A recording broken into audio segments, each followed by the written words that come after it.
At my sister's engagement party, she raised her glass and said, "Some of us find love, some of us just fund it." Everyone laughed. I didn't.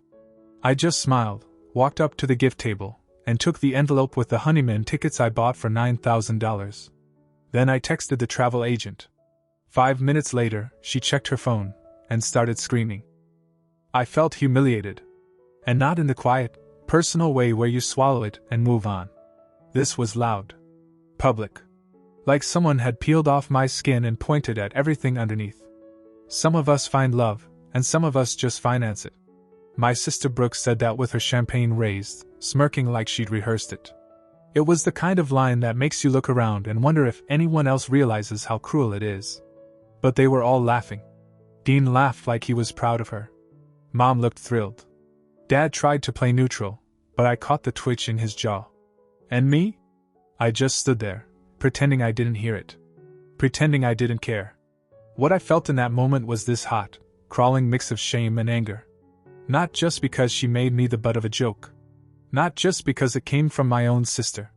But because I'd spent the last 3 months working extra hours, tutoring kids after school, driving Lyft on weekends, just to scrape together enough money for a gift I thought might actually mean something. $9,000. I booked them a 10-day honeymoon in Hawaii. Oceanfront resort. Private snorkeling tour.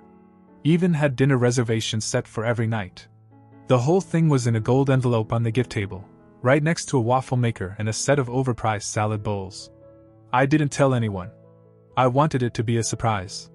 A good one. And then she hit me with that line. I walked over to the table, calm as I could manage, grabbed the envelope, slipped it into my jacket. Took out my phone, hands shaking just slightly, and texted my travel agent. Canceled the trip.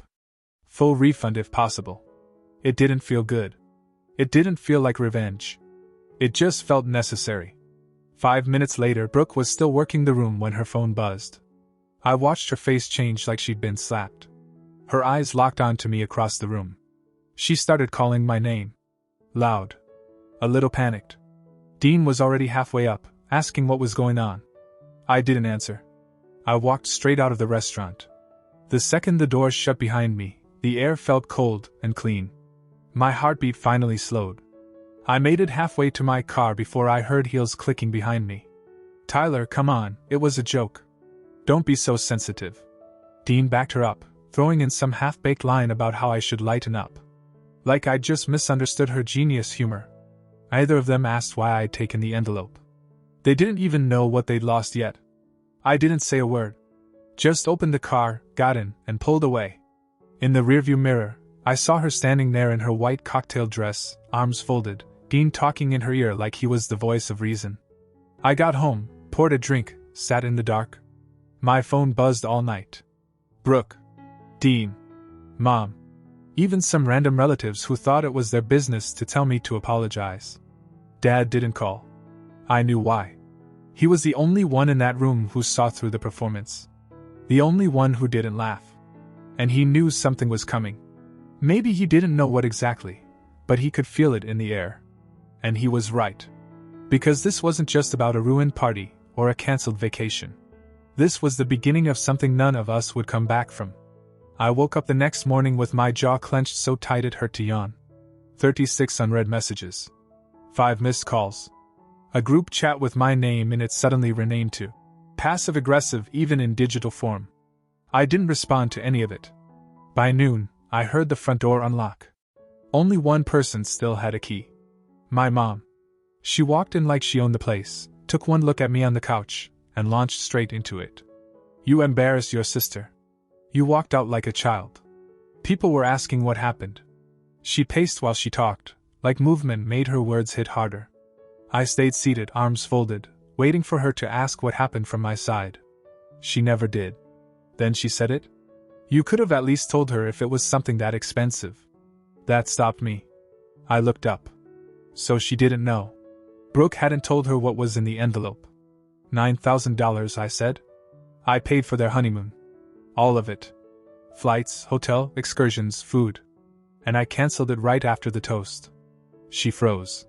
Only for a second, but I caught it. That shift when someone realizes they've been running their mouth without all the facts.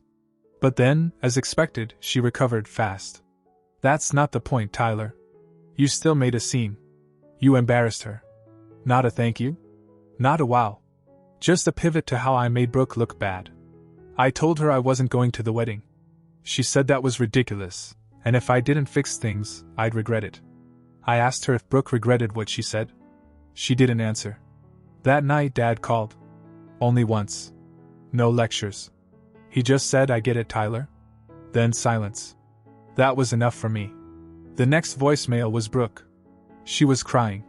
Told me she had no idea the gift was so expensive. Said she was just trying to be funny. Said Dean felt horrible too. But it wasn't the crying that got to me. It was the way she said my name, like she was trying to soften it. The same voice she used as a kid when she'd break something and blame me, knowing Mom would believe her. I didn't call back. 2 days later, I got a text from Mom that snapped everything into place. "Your father says you're being dramatic. Maybe stop punishing your sister over a joke." But I just talked to Dad that morning. He told me to ignore the drama. That he was proud of me for standing up for myself. So I called him again, asked if he really said that. "Of course not," he said. "Your mom's just trying to get everyone back to normal." Normal. That word made me want to laugh. Normal in our house meant Brooke always got her way. It meant I was expected to absorb whatever came my way and stay quiet about it. It meant Dad kept his head down, and Mom kept rewriting the truth until it suited her version of events. And now, they were all scrambling to patch things up. Not because they felt bad, but because they realized they'd lost something valuable. The next day, I finished work and walked out to the parking lot, and there they were, Brooke and Dean, waiting by my car like nothing had happened. She tried to smile. Dean tried to look casual. I didn't stop walking. "Tyler, come on. Let's just talk. We didn't know, okay?" He told me they were excited about the trip, that it meant more to them than I realized. I told him it wasn't about the money. Then what was it about? "Respect," I said. They stood there like I was speaking a foreign language. I got in my car and left them standing in the sun. I didn't care where they went. I didn't care if they cried, or if Brooke had another breakdown. For once, I wasn't going to be the one to fold. That night, Dad called again. Asked if I was okay. I told him I was fine, just tired. He said he understood. That Mom was on the warpath, trying to make him talk sense into me. I told him not to bother. And he didn't argue. But deep down, I knew this wasn't over. Not even close. Because people like Brooke don't lose well. And my mother? She doesn't lose at all. So when I got the idea, a few days later, about the car, the one they'd been using that was technically still in my name, I didn't act on it right away. But the seed was planted. And it was growing.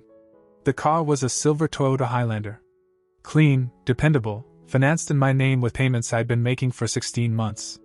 Brooke needed it back when she was transitioning jobs, something about Uber being too expensive and public transport being beneath her. I co-signed the loan because she didn't qualify a loan, and Mom said it'd be a small way to help family. I hadn't seen the car in weeks, but I was still paying the insurance.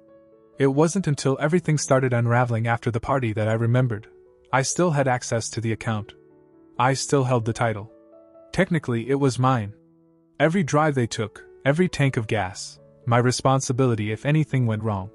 So when Brooke called again, this time with a new tone, half apology, half manipulation, I listened just long enough to confirm that she and Dean were still driving it daily. I waited a few more days. Then, early one morning, I pulled the trigger. Logged into the financing app, reported the vehicle as being driven without authorization. Called the insurance company and froze the coverage. I didn't tell anyone. I just sat back and waited. That same evening, Brooke called me screaming. Apparently, she and Dean were on their way to some bridal fitting when the car got flagged in a routine traffic check. Dean tried to talk his way out of it, but the cop wouldn't budge. They were told it was a registration issue and were forced to leave it parked at the impound lot. She demanded I fix it immediately. I told her I didn't owe them anything. Not after the toast. Not after the messages. Not after the way they tried to gaslight me into thinking I'd overreacted. I told her things would only get worse if they kept pushing me. She hung up. The next day, Mom called. Not to ask, to scold. Said I'd gone too far. Said I was sabotaging my sister's life out of spite. That if I had any decency, I'd help them get the car back. I asked her if she wanted to co-sign the loan now that she was so invested. She didn't answer. Dad called that night. He was quieter than usual, but I could tell he wasn't angry. He asked if I was sure I wanted to go this route. I said yeah, I was sure. I told him it wasn't revenge. It was closure.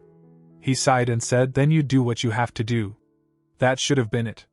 I should have walked away and let them deal with it. But then Brooke showed up at my door. Alone. She looked exhausted, no makeup, hoodie pulled up, not the usual polished version of herself. She stood there for a long time before speaking. Said they were in trouble. Said Dean had made some risky financial decisions. Said they needed help. One last time, she said. Just a loan. Just to float them through. I didn't say yes. But I didn't say no either. And if I'd known where it was going, how bad it was about to get, I'd have slammed the door in her face. I'd have told her to figure it out herself. Instead, I told her to come in. That was my mistake. The biggest one I've ever made. She didn't knock this time. Just stood there after I opened the door, hoodie pulled low, dark circles under her eyes, makeup smudged like she hadn't really slept in days. For a second, it didn't feel like Brooke. It felt like some worn-out version of her, hollowed out and fragile. But I didn't fall for it. I let her in anyway. She walked around my living room like she was scared to touch anything. Like she hadn't grown up sitting on that exact couch with ice cream in one hand and the remote in the other, ordering me to change the channel. Now she looked like someone rehearsing a speech. We're in trouble, Ty. She didn't waste time. Told me straight up. Dean had gotten involved in a real estate deal with a friend of a friend. It was supposed to be one of those easy flips, buy cheap, renovate fast, resell for profit. Except halfway through, the city shut down the site due to code violations. The contractor disappeared, the friend stopped answering calls, and now the private lender was threatening legal action. I asked how much? She said 60. Without blinking. They'd burned through their savings, maxed out their cards, and apparently owed a guy who wasn't the type to send polite email reminders. The tension in her voice wasn't just about money. It was about fear. Real fear. And then she asked? 55,000. Just a loan, she said. Just to help cover it before it escalated. They'd pay me back in 6 months tops. She swore. Said they were already talking to a new investor. Said this was just a short-term emergency. I looked at her like she was speaking another language. 55,000. That wasn't pocket change. That was everything. My savings. My emergency fund. The backup plan I built after my last relationship fell apart, and I realized no one was ever going to save me but me. She hugged me before she left. Quick. Mechanical. I didn't hug back. I didn't sleep that night. I lay awake thinking about every time I'd been the one to bend for her.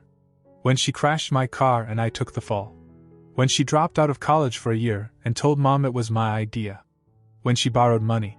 Just until next Friday. And ghosted for months. This was different. This was bigger. But deep down, I wanted to believe her. Maybe because I still wanted to believe she was my sister, not just someone I used to trust. So I did it. I walked into the bank, signed for a HELOC against the only property I owned, my condo. Told myself it was temporary. That she'd pay me back. That I wasn't an idiot for doing this. Transferred the money the same day. No legal agreement. No contract. Just a text from her saying, "Thank you," with a string of emojis. Then a voice note. "You seriously saved us. You have no idea. I love you." That was the last thing I heard from her. Week 1, no response. I told myself they were just busy. Maybe fixing the deal. Maybe too ashamed. Week 2, still nothing. I called Dean. Straight to voicemail. Week 3, Mom told me they'd gone off the grid. Took a break. A trip to clear their heads. She didn't sound worried. More annoyed, like they'd forgotten to include her. Said they'd be back soon. I asked where they went. She said she didn't know. I drove to their place. Empty. Their car gone. Mail piling up at the door. Week 4, I filed a report. Fraud, theft, whatever they wanted to call it. The officer looked like he'd seen this play out too many times. Took my statement, said they'd look into it. But I could tell from his face he didn't expect much. That same night, I got a voicemail from Mom. "How could you report your own sister? Do you know what this will do to her? To us?" It wasn't concern. It wasn't grief. It was fury. I'd exposed the lie. Broken the illusion. And she hated that more than anything. She called again the next day, this time crying. Told me she didn't know what they were planning. That she just thought they needed space. That she never imagined they'd do something like this to me. I didn't know what to say. I didn't trust the word anymore. Dad called too. Said he was sorry. Said he believed me. He told me I did the right thing. But right didn't mean easy. I was down $55,000, sleeping in a place I might have to sell, and my sister had vanished without a trace. No one knew where they went. And for the first time, I started to believe maybe that was the point. 3 months. That's how long they were gone. I kept checking the case number online, refreshing the police report system like something would change. It never did.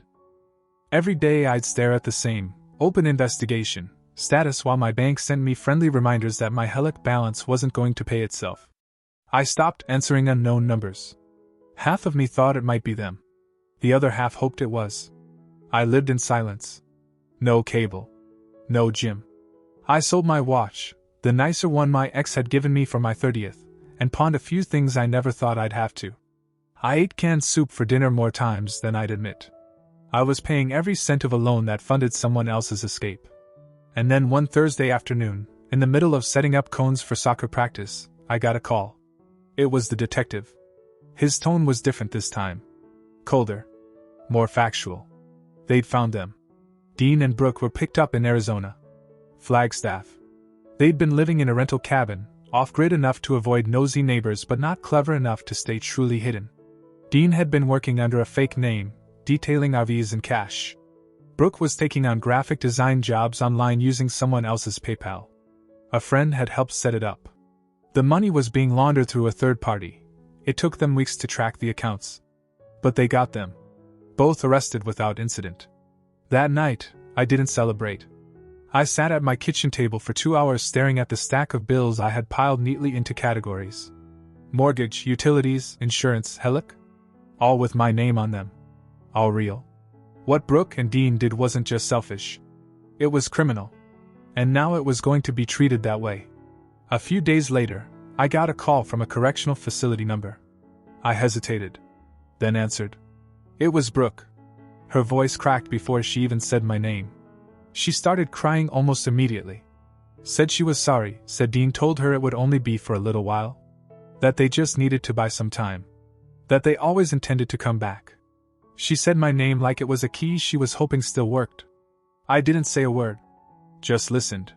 She begged me not to press charges. Said the DA was talking about prison time. Said Dean was blaming her. Said she didn't know what to do. That she needed her brother. When she paused, waiting for me to say something, I hung up. That same day, I spoke with the district attorney. The case was strong: wire fraud, identity theft, conspiracy, grand larceny. They had enough to take it all the way. The DA asked if I wanted to move forward. If I'd testify. If I was pursuing restitution. Yes, I said. To everything. I wasn't backing down. And when the news broke to the rest of the family, it went about how I expected. Mom called first. Not to ask me if I was okay. Not to apologize. She cried, full-on sobbing, and told me I was tearing the family apart. That Brooke didn't deserve prison. That I was being cruel. That I should have just handled it privately. I asked her if she even knew how much money they took from me. She didn't answer. Then she said Brooke was just scared. That she trusted the wrong man. That deep down, she never meant to hurt me. I told her she didn't just hurt me. She tried to ruin me. And that the only reason she was scared now was because she got caught. Dad called too. Not to change my mind, just to check in. He said quietly, I knew it would come to this. I told him I was moving forward. That I didn't care what anyone said. He said, good. Let it burn. The trial was set for late fall. I took time off work. Started putting together paperwork with a lawyer, not for revenge, but to try and claw back something. Anything. There was one night I listened to that last voicemail she sent, the one where she said I saved them. Her voice sounded light, like nothing mattered. I saved them, she said. She was right. I saved them once. I wouldn't do it again. The trial was coming, and I was ready to see it through. It ended quietly. No outbursts, no last-minute speeches, no emotional breakdowns in the courtroom like you'd see in a movie. Just 2 guilty pleas, a stack of evidence, and a judge reading out the sentence like it was just another file in a long line of bad decisions. 18 months. State prison. Both of them. Brooke and Dean. They'd struck a plea deal, mostly to avoid the public embarrassment of a full trial. The evidence was airtight. Wire transfers, screenshots, statements from the bank and my lawyer. Dean's name was on enough of it to bury him. Brooke's name was on the rest. Their plan wasn't clever, just reckless, and fast, and arrogant. The prosecution had no problem proving intent. You don't vanish for 3 months and live under fake names if you're planning on making things right. The court ordered restitution. They were forced to return 90% of the money. Not out of remorse, but because the account still had some cash left in it, and the court froze it before they could drain the rest. That final 10%? Gone. Spent on whatever they thought they needed to survive. Fast food, gas, hotel rooms. Cheap escapes that cost me more than money. I got a check from the state a few weeks after sentencing. A cold, clinical reimbursement. No apology, no explanation, just numbers and a signature. It was better than nothing, but it didn't bring back what I'd lost. Time, security, my ability to trust people without second-guessing their intentions. Brooke didn't look at me once during sentencing. She kept her eyes on the floor the whole time. Dean, on the other hand, smirked like he couldn't believe it came to this. Like he still thought he'd somehow talk his way out of it. When the cuffs went on, he glanced at me for a second. I didn't flinch. I think that bothered him more than anything. Mom cried. Of course she did. Not for me, not really. She cried for them. Told me afterward that this would destroy Brooke's life, that I should have tried harder to forgive, to find a way without courts and lawyers. I asked her what she would have done if I had vanished and stolen $55,000 from Brooke. She didn't answer. She never had answers, just excuses. Dad didn't come to court. When I called him afterward and told him what happened, he said, "Good. About time." That was it. No surprise. No sympathy. He'd seen through them long before I did. I think in some way, he was relieved. Like it was finally over. And it was, for the most part.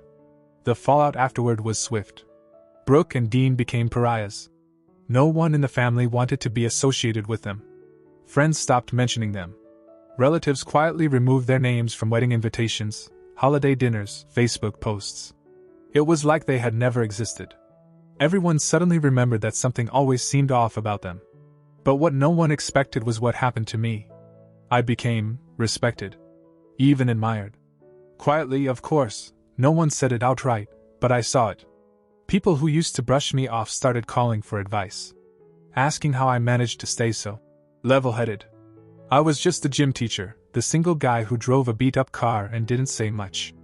Now I was the one who stood up, the one who didn't fold, the one who made the hard decision no one else in the family ever would have. Thanksgiving was awkward that year.